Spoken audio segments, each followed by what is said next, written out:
Lawlens help South Carolina lawyers, judges, and law enforcement search state statutes fast to make accurate charges and confident sentencing. Today, I talk one-on-one with the creator of Lawlens, Ari Goodstein, for this edition of Quintin's Close-Ups. And if you haven't already, subscribe to my YouTube channel and like Quintin's Close-Ups on Facebook. Ari Goodstein, welcome to Quintin's Close-Ups. Thanks, Quintin. Pleasure to be here. Oh, I appreciate it greatly. Needless to say, you are the CEO of Lawlens, which is a South Carolina-based legal technology platform, which was announced as an official public launch this October, reporting more than 23,000 searches since its initial rollout earlier this year. So tell me, Yep. Ari, why Lawlens? Why now? Well, actually, first off, we're about to cross 30,000. Ooh. So, yeah. So we're actually growing really fast.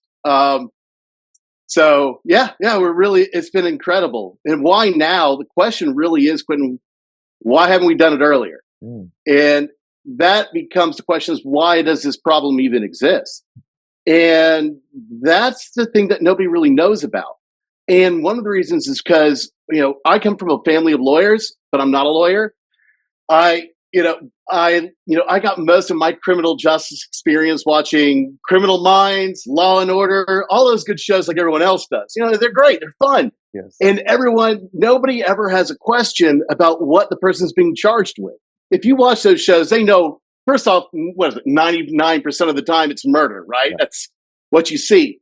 But the nuances and the confusion that it really exists in real sentencing day to day, first off, not typically murder.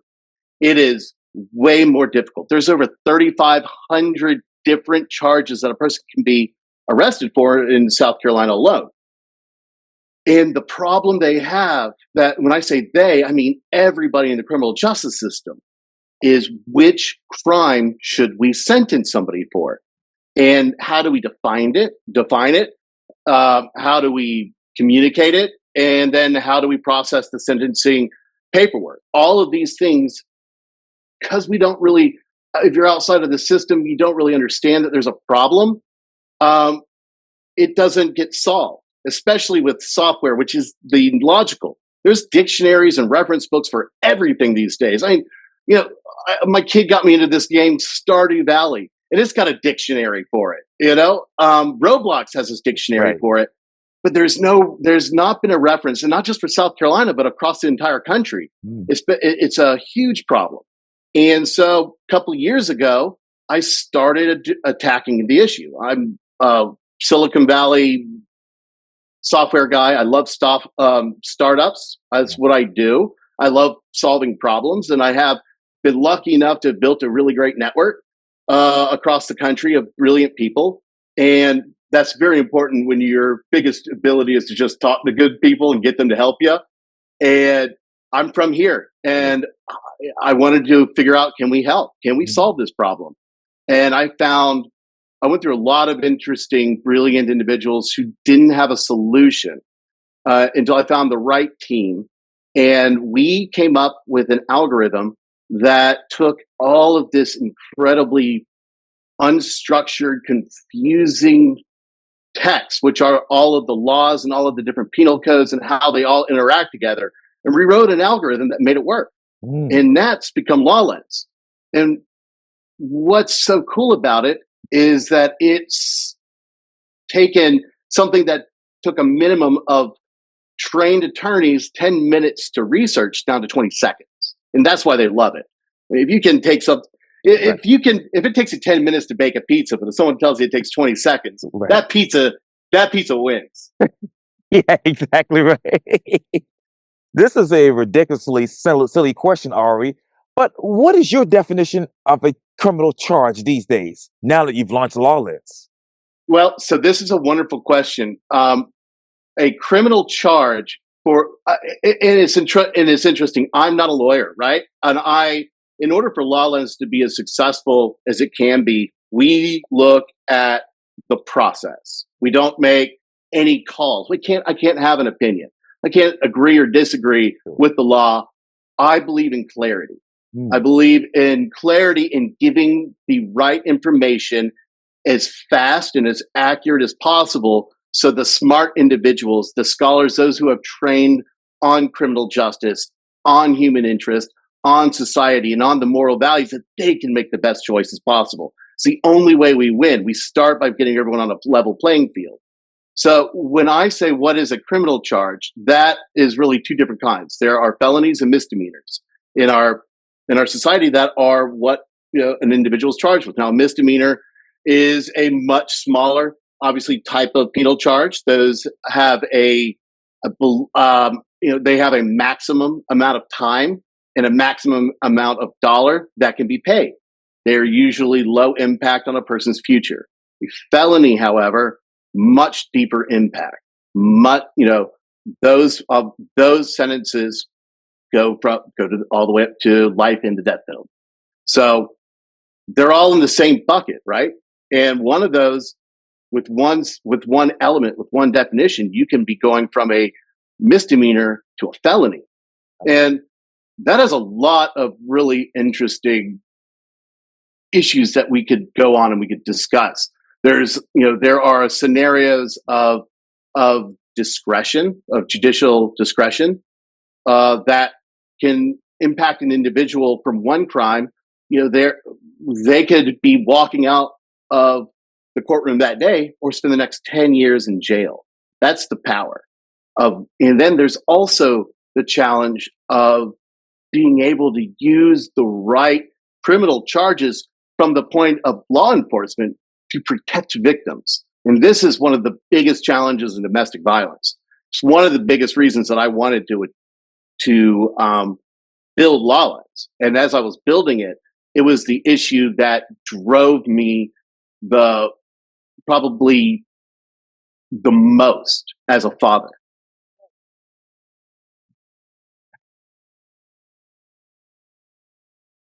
What is the state of the criminal justice system now?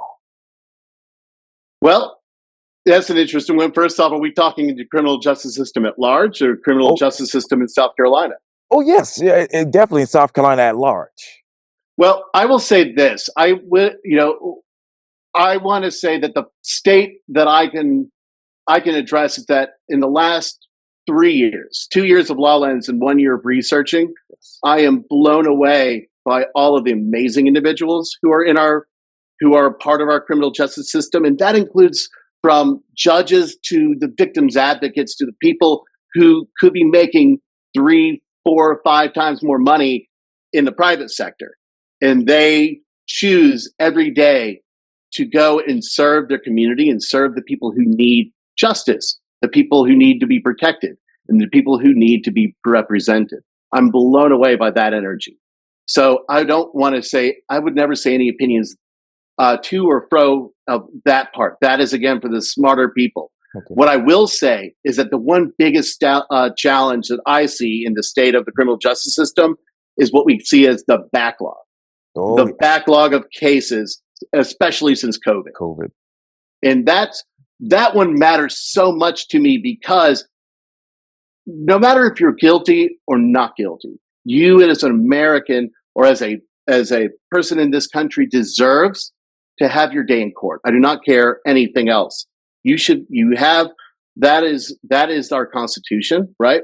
That is what our entire system is built on. Our society is built on, is that we as a democracy listen to the crimes and we make those judgments. And so when justice is delayed, that is an awful, awful thing.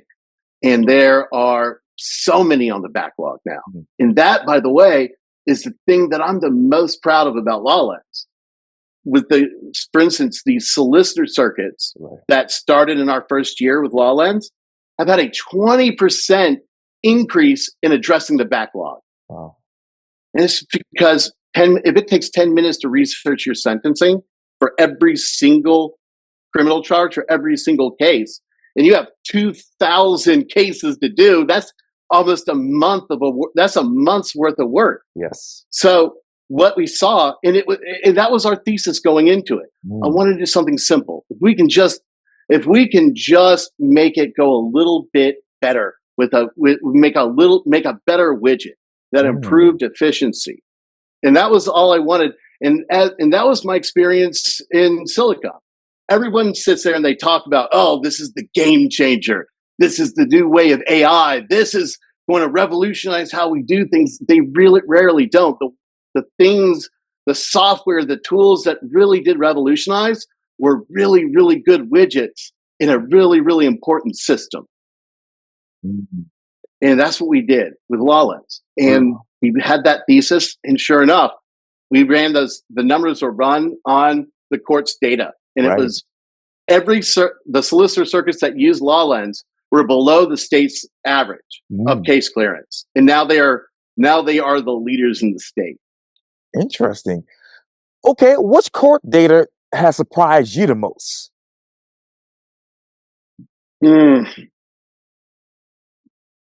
The court data that surprises me the most, domestic violence. It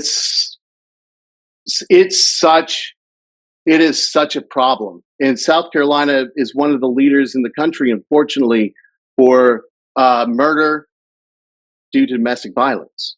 One of the reasons is the confusion of the statutes as they relate to the penal codes.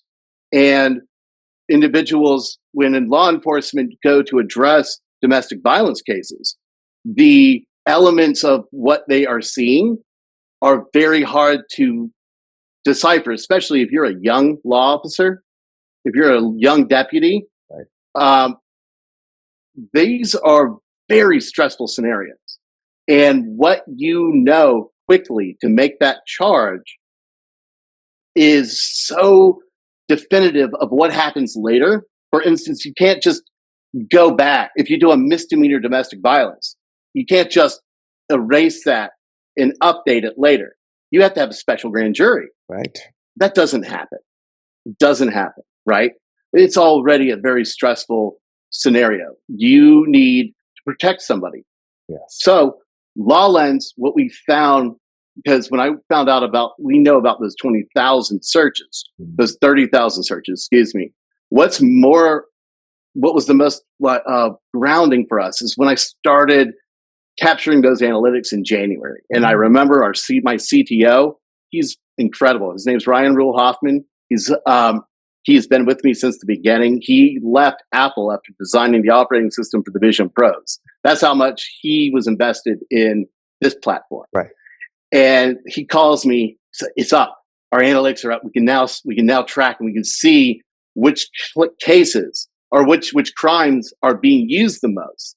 And we can start, that was important for analytics. That was important for our user experience. Yes. But I hit it. And in that morning, since it turned on, 3 domestic violence charges and 4 child endangerment and child abuse were pulled. 4 different scenarios, all law enforcement, which meant they were using it at that moment, at that time. That was happening. And kids were having one of the most traumatic, worst days of their lives. A law officer was there. And I know, and I happened to get a chance to meet these officers, and they are good people. Chose to work in this horrible specific time to be with children. I knew they were good people, and they were using Lawlens at that time to help them. And you could have hit me over with a feather, man. Could have hit me over. It was more than just software and dreams and trying to do the cool software thing and roll up, and wear jeans with sneakers. It was real. And I never felt that before in my career. And that's when I knew this is what I wanted to do forever. Wow. Oh man. I mean, it was awesome. Yeah. It was awful, but It was awesome to have that feeling and connection to something real. Yes. Yeah, absolutely. Out of those 30,000 searches right now, which ones, let me just actually basically, which ones are most used by the users the most? Domestic violence. Again, domestic violence is huge. There's a lot of traffic, obviously. Oh, yes. Huge ones there. You see, but you do see you see the biggest ones are just all of these domestic violence. And one of the reasons is the way that we provide we provide everything. Yes. We give you everything, but we do it also. It's really cool. We apply AI. I teach AI for lawyers too. So I'm a weird one about it. I do it for the good PR. I say AI because that just clicks, but it's not really AI. It's LLM. It's super sophisticated autocomplete, right? And we had to build some really cool invent some really new ways of using AI to ensure accuracy. Sure. But when we knocked it out, we built a 5th grade reading summaries on every single crime and made them bilingual. Huh. And this was actually with this is what opened the door to everybody, and not just attorneys. But the reason was really fun was that we did this originally for public defenders so that they can more easily explain to their clients what they were being charged with to make sure that they understood. What we didn't realize was that this opened the door for all of the other professionals who work in criminal justice, including law enforcement, including victims advocates, who need to know these things. And they don't need to know the entire law, but they need to understand enough to do their work and to be intelligent in those conversations. We opened that door for them. And things like domestic violence, it made it easier for them to understand those elements, right? And in drugs, we see a lot with the drug charges. If you ever look at South Carolina the drug text, we spent almost 6 months on that because of the way it's written is so convoluted. Right. It's so unstructured. We made a huge joke is that if we could figure out how to use our algorithm to turn this into data, into making it usable, then we'll be ready for the entire country because nothing else will be this confusing. And we did. And we did. Yes. Oh, absolutely. Yeah. And besides those people, as you mentioned, the public defenders, the victims advocate, I've had to use that for a particular case in my prior life. But who else is using this particular platform, and how is that actually helping your algorithm? Interesting. Well, judges are are probably our most popular user now. Over 60% of the circuit court in South Carolina is now using Lawlens. It's really fast because it's important because of how General Sessions works. Yes. Because they're seeing 100 cases a day, right? And they need to, and they want to. Yeah, they can't. One issue with a sentencing charge will take it from 100 to 5. So efficiency with them, they have loved it. Like I said, I'm trying to think of everybody. I mean, there's a broad range of users. Academics have started using Lawlens, which is very cool.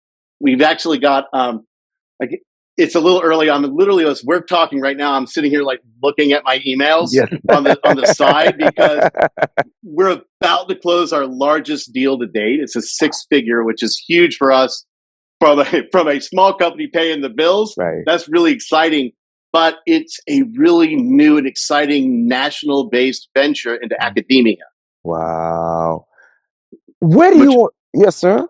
Oh, yeah. Yeah. Oh, sorry. Yeah, I was saying, hopefully, if we talk again in I would say in 3 months, sure. We got some cool stuff to talk about. Oh, that is really amazing. You talk about obviously, nationwide and what's going on there. So where do you want Lawlens to go nationwide? Well, I mean, every state in the nation would be fantastic. That's hard, by the way. Yeah. That was one of the reasons we've spent so much time slow stepping and doing what we call an organic growth model. Right. I don't know if that's really called that. I love the way that feels. Some people might just call it dragging our feet, but we have been really slow with South Carolina. We have built prototypes. We have put it out into the field, right. And we have sat in court. All of our team, we sit in court, we watch court, we bring pasta salad and sandwiches to the courthouses, and we interview and we talk and we work on it. We are building something that's really, really versatile and really fast to build. I've called it internally and with my investors, I call it the Lego block model. Right. the idea of it is that essentially to do this right, to do Lawlens and what we're doing right, we have to build, first off, we'll build Lawlens for all of the national, federal laws, federal rules of evidence. We've built rules of evidence in South Carolina. We've taken the federal motor carrier guidelines. We've created apps out of this too.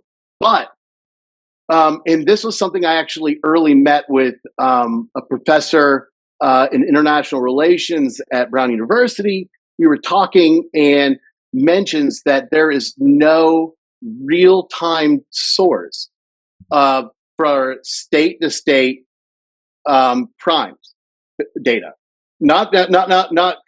Yes, on say murders or these things, but they're just saying no repository of being able to see what are the domestic violence crimes in each state and what are the elements associated to it. How can we compare that and track it and see it? That doesn't exist, and we want to be that.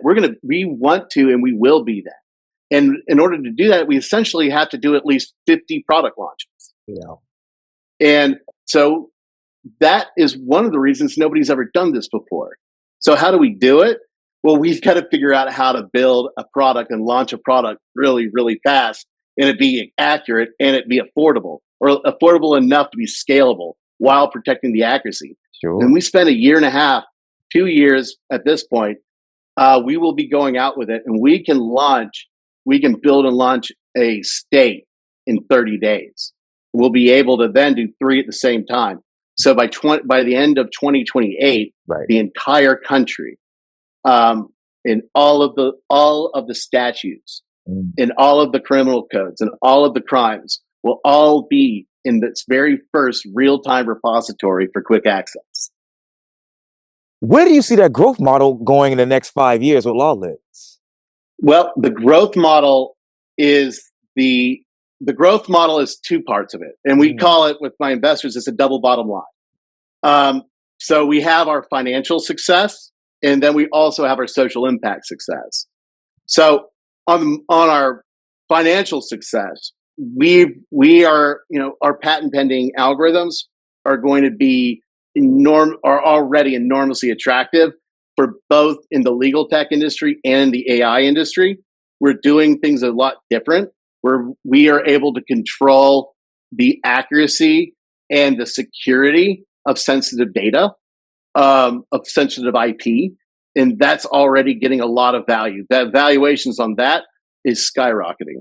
The upward trajectory of what we're seeing, though, in our usage for our legal products is equally exciting. We're starting with some of our federal motor carrier products we're coming out with.